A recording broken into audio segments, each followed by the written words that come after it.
Today on episode number 203 of the Teaching in Higher Ed podcast, Yen H. Jensen shares about his flipped classroom. Produced by Innovate Learning, maximizing human potential.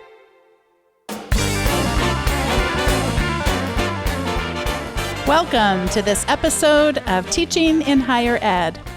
I'm Bonnie Stahoviak, and this is the space where we explore the art and science of being more effective at facilitating learning. We also share ways to improve our productivity approaches so we can have more peace in our lives and be even more present for our students. Today, I welcome to the show Yen H. Jensen. He obtained his PhD in theoretical chemistry in 1995 from Iowa State University, working with Mark Gordon, where he continued as a postdoc until he joined the faculty at the University of Iowa in 1997. In 2006, he moved to the University of Copenhagen, where he is now professor of biocomputational chemistry. In addition to his research interests in quantum biochemistry, he's interested in blended learning, receiving the University of Copenhagen Teacher of the Year Award in 2013, open access publishing, and open science. He's an active blogger on molecular modeling basics and proteins and wave functions, active on Twitter, and initiated the Overlay journal Computational Chemistry Highlights and the aggregator Computational Chemistry Daily. One of the things that you'll hear Yen share about in this episode is how he creates videos for his classes, and a way that you could do that easily is with the product from today's sponsor for episode 203, and that's Screencast-O-Matic. If you go to screencast-o-matic.com/highered50, that link will also be available in the show notes at teachinginhighered.com/203. You can learn about their product, which allows you to video whatever's on your screen, including a PowerPoint, as Yen will describe later in the episode. And as we talk about, you can record your face, you can record your slides, or some combination of them. It's got easy editing tools, and you can receive a 50% discount on an annual membership for the Screencast-O-Matic software/service. And I hope that you will check them out. And thanks to them for sponsoring today's episode. Yen, welcome to Teaching in Higher Ed. Hello. It is so nice to be connected with you, and I loved the two resources that you sent over to me. Thank you for the time you took to write those. One is about your flipped classroom, which is what we'll be talking about today. And then the second one is about active learning. And of course, they interlink so well with each other. You wrote, "I have taught chemistry courses since 1996, both in the U.S. and at the University of Copenhagen. I used the standard lecture model, always Blackboard, never PowerPoint until about 2011, when I switched to peer instruction." Talk to me about 2011. What happened to instigate this change, and what did you find? So actually, I had written a book based on some lecture notes. So it's a book about my field. I taught a course in something called computational chemistry. And then I wrote the lecture notes up. And the part of the book was really about how to use visualization in chemistry. So better teaching through visualization. And so I wanted to sort of try to include that in my courses to illustrate concepts. And then I really sort of realized that the way I was teaching, there wasn't room for any of that, because in the traditional model, I felt that I had to say everything in lecture that they needed to know.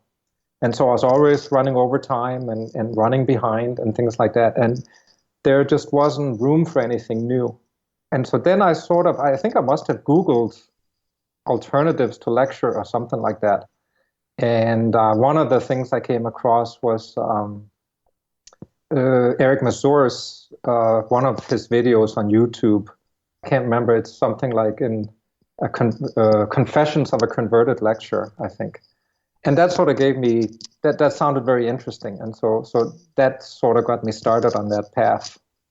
Yesterday, I had someone in our Facebook group respond to an active learning article that I posted. And it's a colleague of mine, actually, so it's someone I know well. And he wrote very candidly about, I've tried this. He teaches history and political science. And he says, I've tried this. And he's teaching classes, probably 50, 55 students, and really just talked about the difficulty that the students have with sharing candidly in an environment like that. And we went back and forth a little bit. I think one of the challenges people have is thinking, well, I tried it and it didn't work. So I went back to what seems better or more comfortable. And could you speak a little bit to any experiences you had with that feeling of I tried it, it didn't work, and just what that transition was like for you, both in a longitudinal phase, but also I imagine every class you teach, there's a little bit of that goes on. Yeah, I think what really got me I decided to try it, but I decided to try it just on one single thing. So there was a topic in the course I was teaching. Wasn't the most exciting topic in the world. I didn't really have a good lecture. I lectured about it, but I felt myself it was boring. And so I said, I'll do an experiment. So I will assign those pages from the book, and then I'll ask 2 clicker questions. And we'll see how that goes. If they get it right, then I sort of know that it worked, that I wouldn't have to lecture about it in the future. And so I tried that, and it worked. Both questions were answered with 90% correct. And then I just thought, well, there would have been a waste of time lecturing on that. And so maybe there are other things I can replace. So I didn't flip the whole classroom at once, right? I flipped here and there, and the first experiment was a success. I don't know what would have happened if it was a failure, if they hadn't read it or things like that. But it just worked right away. And so I got hooked on that. It's interesting, your definition of success in this case was students answering the questions correctly, because I imagine as you have learned more about how we learn, there now are some, at least I know for myself, there are discoveries that I have encountered about actually sometimes the failure will generate more learning. There's a neuroscientist out of UCLA, the University of California, Los Angeles, who I've had a chance to interview on the show before, and he uses this phrase, forgetting is a friend of learning. And I'm laughing because right now I know his name. It's just sometimes when you have the pressure of being recorded, you forget people's names that you totally know. It's going to come to me in a moment as soon as I let the pressure off. But anyway, forgetting is a friend of learning. He talks about in their memory lab there that we have the tighter neural connections when we actually get the answer wrong. Of course, as long as we then get the answer right and we're able to determine, how was I wrong? Could you speak a little bit about any value you see in failure on these questions or getting the answers incorrect? What have you discovered? Well, actually, so what I try to do now is ask questions where about half of them get it wrong, half of the students. And so that's sort of the perfect question. Every once in a while, I'll try to throw in a harder question where most of them get it wrong. But it's not, they get it wrong because of I'm trying to uncover some misconception. You want the level of difficulty just right. We're at least half of them are sort of on the edge of understanding it, but not quite there. And you want to help them take that extra step. And speaking of forgetting being a friend of learning, that was Robert Bjork okay. from UCLA for my own sake. And of course, now I'll never forget his name again. So now that I have allowed myself that closure, tell me more then, because it seems like if I were to just hear this advice, I would think 50%. Why would that be the ideal percentage?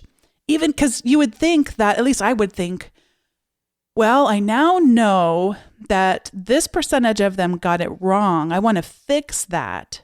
So then I'll just make the lecture better, the video better, the preparation before the class better so that I can get to 100%. Share more about why 50% really works for learning to occur. Yeah, because I use the peer instruction approach, right? So now they have to find a neighbor who voted something different, and then they have to discuss why they voted the way they did. And then we'll have a vote, and then usually 80-90% get it right. So if it's 50% and in the first shot, then there's a pretty good chance that their neighbor will have the correct answer. And so that's why I sort of try to aim it there. So it's I want to ask questions that are initially confusing and then explained by their peers. So you're taking all of this history of all the times that you've taught this class, or even just this particular concept previously, and you're aiming toward a peer instruction model that the first poll question or whatever type of intervention it is that you might use, that they don't all understand it at first. And there's right. that struggle of, I got it wrong. I wonder why. I wonder what that was. And then I have a chance to talk to one or two people around me, and I can hear what they came up with, but also the why. Why was the answer? Because multiple choice questions are pretty bad at that by themselves, right? Without the kind of facilitation that you're describing. Yes. The why has to sort of be uncovered in conversation, right? So but it's just it's usually a misconception or something you can uncover by asking the multiple choice question. And so I should add that when they get it wrong, the best kind of question is whether at least two answers that look right, but only one is right. Right? So it's not that they get it wrong because they had no idea. They actually thought they knew what was going on, right? And now they're surprised to learn that there's something there that they've misunderstood. On a past show, I was able to speak to the authors of a book about multiple choice questions, and that's Jay Parks and Dawn Zamaro. And I teased them because I thought, I never would have thought that a book about multiple choice questions could be as interesting as their book was. I will candidly say I would not have read that book if they weren't coming on the show, and I felt like I should respect, the time they had put into writing. Right. But they spoke so eloquently about distractors, the answers that are not correct. And one of the things I really learned from it was, they didn't say this, but this is my interpretation of my learning, is I better spend almost as much time, if not maybe even more time, on those distractors and how they facilitate the learning process. I'm not sure if you're able to, but could you think of a example where a type of question that you might ask that, yes, you have the one right answer, but then how you think through a distractor in your discipline? Well, actually, the easiest is to say one of these statements is not correct, right? Because then you write a bunch of true statements, which is much easier. And so then they're all distractors, right? Because one of them is incorrect, right? But they're mostly reading true statements. So they have to, they're constantly distracted, I would say. Yeah. Also, I often ask questions where they actually don't have all the information they need. And so they actually have to so realize this and ask me or make some assumption. I'd love to hear more about that. Can you give me an example? Well, yeah, okay. I'm trying to think sort of without getting too technical. But for example, so very often in what I teach, in the part of chemistry I teach, temperature is very important. And so they really need to know what the temperature is, but it's not given in the problem. And so they really ought to realize that that's not necessarily a problem, but then you have to assume some temperature. So there's an assumption, an underlying assumption in the answer. I imagine that would get all kinds of depth for you for what they were thinking about. Because so much of teaching for me is helping students undo the learning that some of our educational systems have shaped in them, that they think, I must memorize these words. Yes. But these words, they don't mean anything to me, but it's not going to really matter. I just can memorize this set of words and it doesn't matter. But the thing that you're talking about, because I either need to ask you what the temperature is, but I also could make assumptions about the temperature in coming up with my answer. Right. And yet those assumptions I used are informed by something. And to me, that's very intriguing to think about as a teacher. You're helping them to think deeper than just, memorizing a definition or a formula. Yeah, right. And another common trick, right, is to include more information than they need, right? That'll also make them very nervous because they're used to, again, in these questions in the back of the book, right? You have exactly the amount of information you need, and you need to use it all in order to answer the question. And if you haven't used some piece of information, you've missed part of the problem, right? Which is, of course, not how it is in real life, right? You're bombarded with information, and you have to find the relevant information. Yeah, but you can do that because I'm together with them, right? I would hesitate to do that in an exam problem or something like that, where they're under stress or they can't ask or right. But it's okay to confuse them when we're together. Yes, that makes a lot of sense. In my field, I do a case study when we're talking about different formations of businesses. And these are primarily for tax reasons or they're for liability reasons. But the case study that we're answering these multiple choice questions off will be, this person has elderly parents and they need to make sure that they're around them to care for them and able to get to medical appointments. This has nothing to do with if you're a corporation, S Corp or LLC, but yet it does confuse. But it confuses in a good way to think about, sorting through which information is the most relevant and much more akin to the kinds of problems they would need to solve or decisions they would need to make in a different context. Yeah. Describe for me your flipped classroom and in fact, if you care to, share some of the principles around how you design a course to maximize the opportunities in a flipped classroom. Yeah. So my typical flipped classroom is they have to watch video lectures that I make before we meet. So we typically meet twice a week for 2 hours each. So there's some lectures that they have to watch. Then there's a quiz, an online quiz they have to take before we meet. So the night before, and then when we meet, then they first have an opportunity to ask me questions about the video.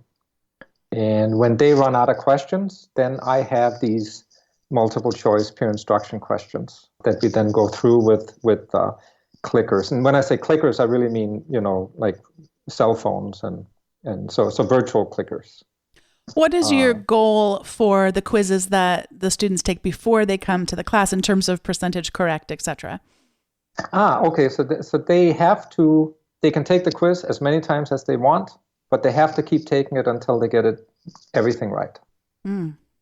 Yeah. And it's basically, there's two purposes. So one is sort of control for me, so they know that I check whether they've taken the quiz. So our learning system has a function where you can send out an email to people who have not taken the quiz. So basically, it's just to make sure that they come prepared. But also, it helps them a little in sort of seeing, well, did I really understand the questions? Or did I understand the subject of the video? Because if they can't answer those quiz questions, then right, that they obviously couldn't, and they really should go back and look at them again. Is there anything that you do to try to have these quizzes be less transactional than they sometimes can be, in the sense of there's a temptation, and I think it's helpful for us all to recognize we would probably feel the same way of let me just game the system. Let me take it the first time. I don't know if it gives feedback as to what the right answer was, or let me talk to my friend. And I actually, in my classes, I'm like, talk to your friend all you want. So that isn't cheating to me, because I stress so much that these are here to serve you. They're for your learning. So please talk to your friend. In fact, your friend will have different questions served up to him or her, because I use a banking model of the questions. So, that 10 questions out of 100, your friend probably doesn't have the same questions you do anyway. But I don't consider that cheating. Some do, I realize other institutions, other professors do. But do you do anything to try to have it be less, I got to do this before tomorrow, and help them see how it helps their learning? Yes, I don't assign any points to it. So I actually think that is key. So it's obligatory, but there are no points attached. And so as soon as there are no points attached, then you sort of, then the only reason to do it, other than they know that I'm watching, right, is really for their own for their own sake. Hmm. So yeah, it's. I should also mention that these quizzes are really easy. I mean, it's just really to see if they've done the work or if they've seen the videos. So if they've seen the videos, most of them get everything right away. In fact, there's a lot of true false questions and things like that. So I really don't get the feeling that any of them just click randomly. Tell me more about these videos. Then I know you put a great deal of thought and work into how you design them. Yeah, so I should say, so the videos are sort of typical MOOC videos. So they're usually up to seven subjects. Each video has a subject, and each video is at most 10 minutes long. That sort of goes back to your other question about the course design. The reason actually I use videos, it's really just because I don't like the way the textbooks are put together. So I basically design, so this is now after many years, I didn't start doing this, but after some years when I got the opportunity to, and time to redesign the courses, I really sort of start with the questions I want them to be able to answer. And then I sort of, so actually I write the homework questions first, right? And then I sort of work my way backwards to, well, so if these are the homework questions they have to solve, then what would my peer instruction questions be? If my peer instruction and homework questions are like this, what should the teaching material be like? And so if you do it that way, at least in my experience, all the textbooks I've seen are pretty useless. They have things in what I would call the wrong order. They emphasize different things. There's too much. And so I really use the videos just as a quick way of generating teaching material. I think if I had more time, I could equally well, write my own textbook and use that. I don't think there's anything magical about the videos. But if you really have to generate your own teaching material in order to fit the way you want to teach the course, then videos are just the fastest way of doing that. One thing that's really surprised me, well, one of many things that's really surprised me about what people search for on my Teaching in Higher Ed website, one you already mentioned, and that's it's a topic from 2013 or 14. It's from a very long time ago about how to teach boring topics. It's interesting to me that people really want to do that better, such that, I mean, I don't promote that post at all. I might now that I know it's valuable to people, or at least they search for it. And then another one is, I'm surprised by how difficult it is for people to make videos of themselves. Because I would suppose, and I was wrong, but I would suppose that I'm up in front of people so often in a classroom environment, that does not translate to comfort at being recorded. Could you talk some about how to make it easier, both in terms of just the nerves that we feel and the time it will take to edit ourselves if we allow that nervousness to take us over, but also just technically speaking, how do we save time with editing the videos and that type of thing? I know you've learned a few tricks of the trade. Mm-hmm. Well, I mean, so first of all, I should say, so my videos are just a screen recording, of a PowerPoint slide. So I'm not appearing in the videos. And I do that mainly because it makes the editing a nightmare. Right? Continuity is a lot easier if it's just slides. I will say, by the way, I don't have the study in front of me, but I have seen some research that would indicate that it doesn't matter. This doesn't detract from learning. To see the instructor's face is no different in terms of comprehension. So if it makes the editing easier and it doesn't matter for the learning, then why not? So slides easier. Right, and I can see it in a MOOC where it's totally online, right? Then it's just a disembodied voice. I can see that. But with blended learning, where you're meeting them several times a week anyway, I don't think it matters at all. Yeah. So the only other, the main other thing I had to learn basically was that if once you record and listen to it again, you just want to erase it and start over. And so my best advice is just to listen to it the next day, and the next day it just sounds a lot better. For some reason, I think it's just you come in with a lot of expectations about what you want to say, and a lot of them don't get fulfilled.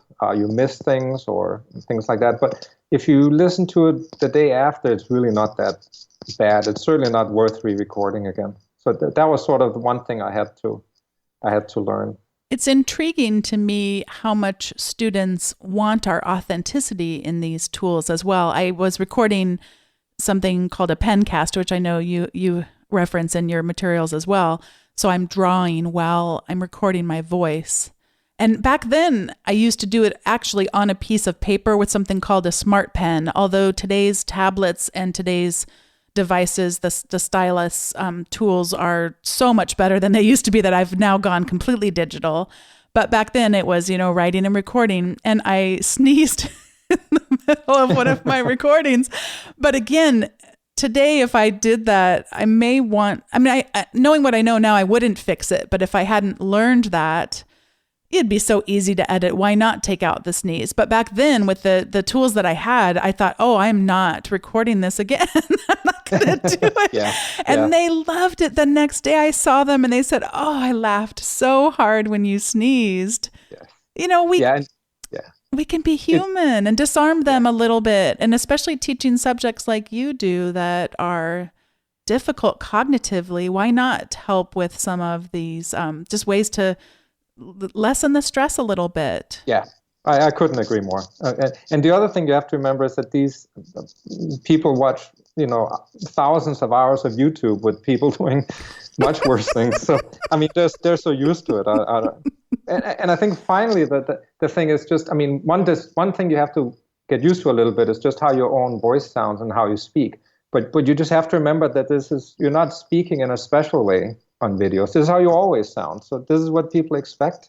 Yeah. So you just have to sort of remove that ego a little bit. And it is interesting too to think about that if you aren't used to hearing yourself or seeing yourself, then it does sound very strange. Yes. But you're so right. That is how other people hear you.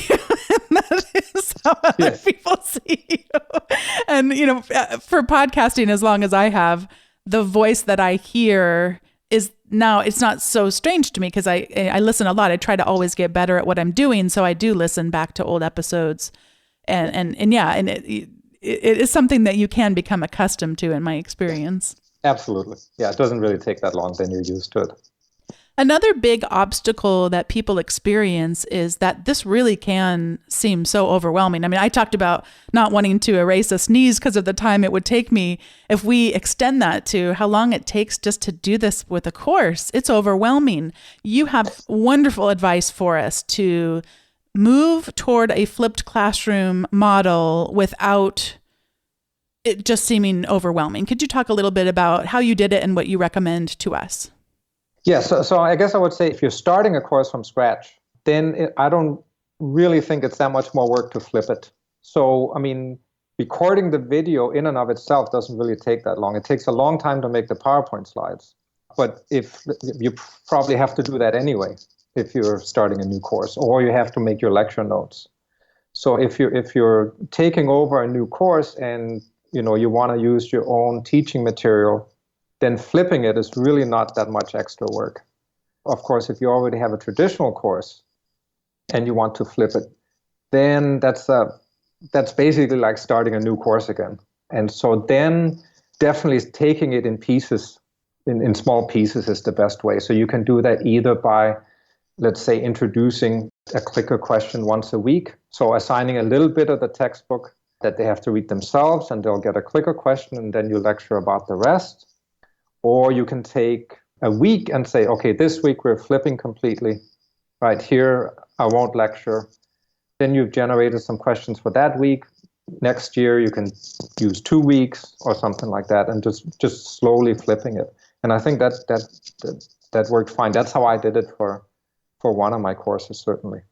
Some researchers about teaching and learning coined the phrase times for telling. And I'll put a link in the show notes to the journal article where they shared that. And it was from referenced in an episode with Derek Breff, who I thank for introducing me to that.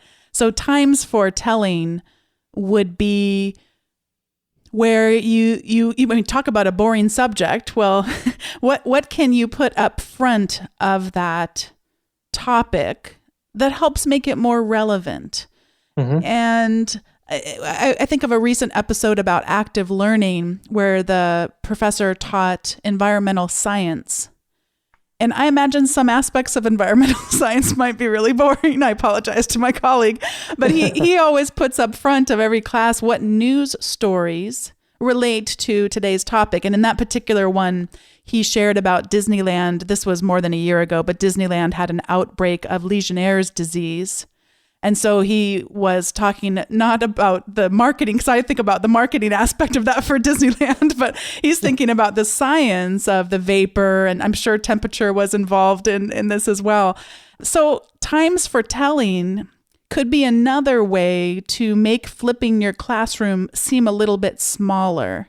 And at times for telling could happen before they're in the classroom, or it could even happen maybe in the last 5 minutes of the class where I do show a short video or we talk about a news story that then will propel them into that chapter reading that might be a little bit dense, or a video that might be a little bit dense, and the quizzes, but they have that to frame it. I don't know if that rings any bells for you in terms of times for telling. Well, actually, the thing that rings the largest bell is the boring stuff, right? Because that is actually why I redid my course and actually ended up making video lectures, because you ask yourself, well, why is the boring stuff there and why is it boring, right? And so usually the boring stuff, you're teaching the boring stuff because it's in the textbook, and that's the only reason you're teaching it, right? So it's sort of the common approach, right, where I have X weeks in the course, I have Y chapters in the book, right? Mm-hmm. And then you sort of do the division. I had a terrible time writing good questions about it. But that really begs the question, why is it there? If I can't ask a good question, a meaningful question about the topic, then why do they have to know it? Mm-hmm. Right? I think it says something right there about the topic itself. And so I didn't get rid of the hard stuff, but I got rid of the boring stuff. But the boring stuff really just turns out to be things that are not really relevant to what they have to learn. Right? So it's there for some reason, but the only reason you're telling it is because the author put it in there, right? And so the author put it in there maybe because that was in another textbook that he or she used when they were writing the textbooks, right? But maybe there's no better reason than that. Yeah. So actually, I think that the boring stuff, that's kind of a warning sign that the curriculum needs to be addressed. And I think you can put Band-Aids on it. And I know I put Band-Aids on it before I completely flipped, right? But it is a Band-Aid. You have to be aware of that. And no amount of teaching evaluation is gonna heal the wound, if you want to keep going with the analogy, right? The wound is always going to be there until you address it.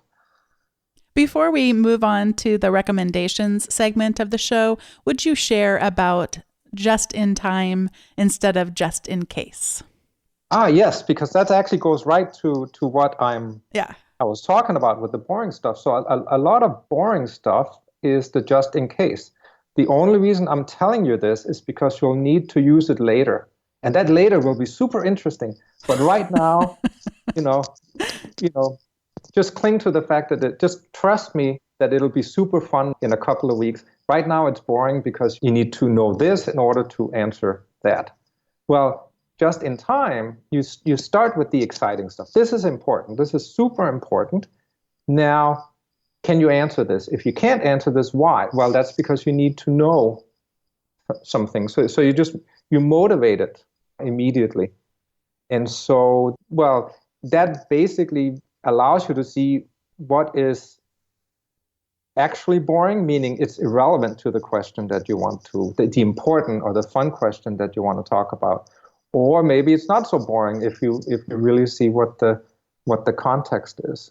I mean, I think this approach was really pioneered in medical schools with case studies, right? So instead of memorizing the names of all the bones in the body, right? They say, well, here's a patient, here are the symptoms, what's wrong with this person, right? I think that's, if the bone is broken, you probably have to learn the name sooner or later of that bone, right? But now it's the same information, but it's put in context because you have to use it just in time. My first job out of college was teaching computer classes.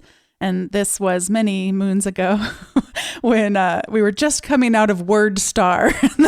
I didn't never teach WordStar, but a very old model of teaching where the students would be in a classroom for 8 hours. And I actually at one time taught 6 different levels of Microsoft Excel 8-hour classes. So I knew every menu item that Excel had, which only at the time, individuals only used 2% of what these tools were capable of doing. And I imagine today, who knows what's happened since then, because they can do so much. But one of the things I early on learned about teaching was anytime I said, well, we'll talk about that later, I tried to never say those words. I still do now. I try to never say those words, because if I have to say those words, then that means my sequencing is off. Right. Now, I'm not saying I never do say that, but every time I do, I cringe a little because I think, oh, that means your sequencing is off. I should get to it just in time. And the other thing that I hear you talking about is you've enveloped my attention in solving puzzles. There's a mystery, there's a question, there's a problem to be explored. And then I become interested in what I need to do that. And then I'm open to hearing more about the information you're going to present. And if it is really more of a thing of, long years from now, this will help you. Well, years from now, I'm not going to remember it anyway. So then we truly can take it out of the textbook or out of the exercise or the video. Yes. and we actually have, many curricula are built up where it's literally, you have to take this course because you have to use it next year. It's and that's the only reason you're learning this stuff now is because next year you'll use it. It's completely useless, right? You're completely forgotten. Yeah, our minds don't work that way. Something that, it's like saying I'm going to Brazil in 2 years. So I'm going to learn Portuguese for the next 6 months. It makes no sense. Absolutely. This is the time in the show where we each get to share our recommendations. And I have been actually working on the Teaching in Higher Ed website, recently got a redesign. And so I am going back into all the recommendations that people have made on the first 200 episodes of the show. And there's now a page that people can go to click on to get their recommendations and explore what books have been recommended previously, what ideas people have shared, or other people that they've recommended that we look to help us be better in our teaching, or even just poets and interesting reads. So I wanted to recommend some utilities. I was going through my iPhone. Sometimes I do that when I'm trying to think of a recommendation. And there's a few that I've had some delights with over. The first is What the Font.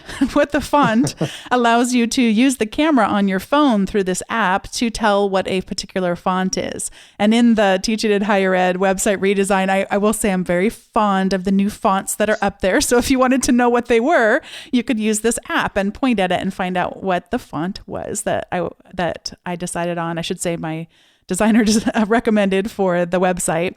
And then there are two that I just haven't had a chance to see which one I like better, but they're just amazing to me.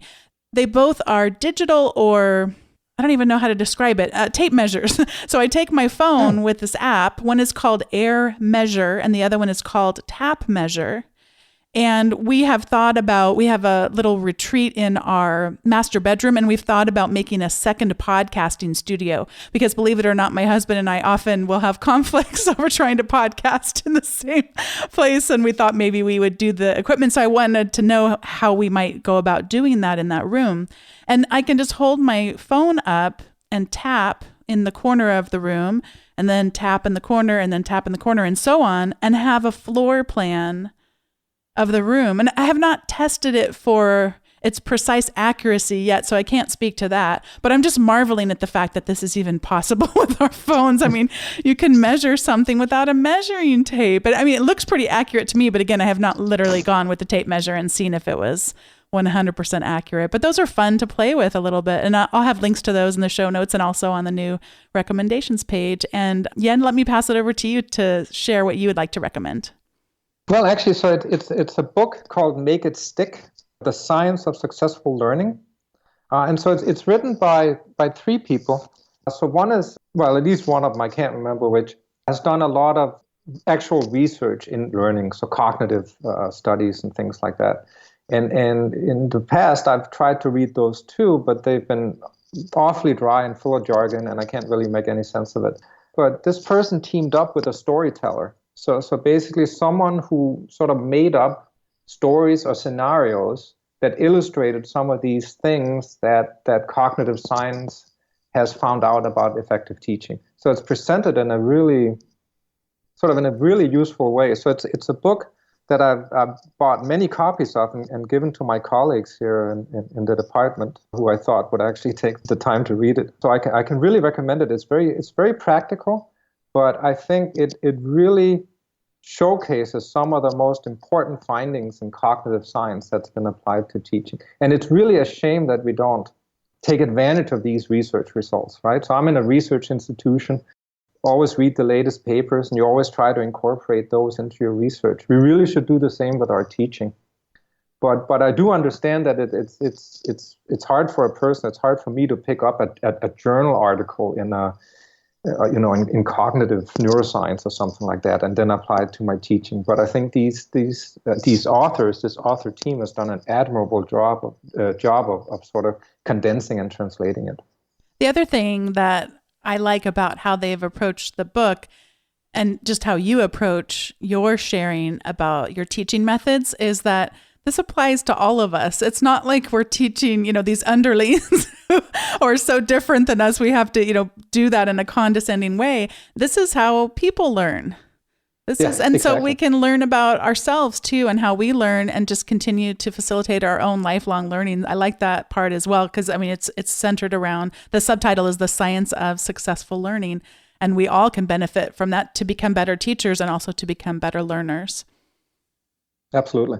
I am so pleased to have been connected with you, and thank you so much for coming on the show today, and also for all the resources that people will be able to go to in the show notes, which will be at teachinginhighered.com/207 to explore even more how to be successful at facilitating learning in their classes. I really appreciated meeting you and getting to learn from you. Thank you very much. It's been a pleasure.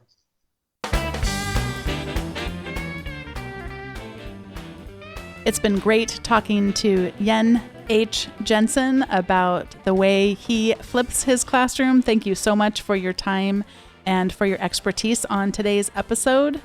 And thanks to all of you for listening. If this is your first time listening to the show, or maybe you've been listening for a while but have yet to subscribe to the weekly update, you can receive the show notes with the links to all the things that we talked about in your inbox, along with an article about productivity or teaching that I write. You can subscribe at teachinginhighered.com. There's a subscribe box right on the homepage. Or if you want to skip straight to subscribe, you can go to teachinginhighered.com/subscribe. Thanks so much for listening, and I'll see you next time.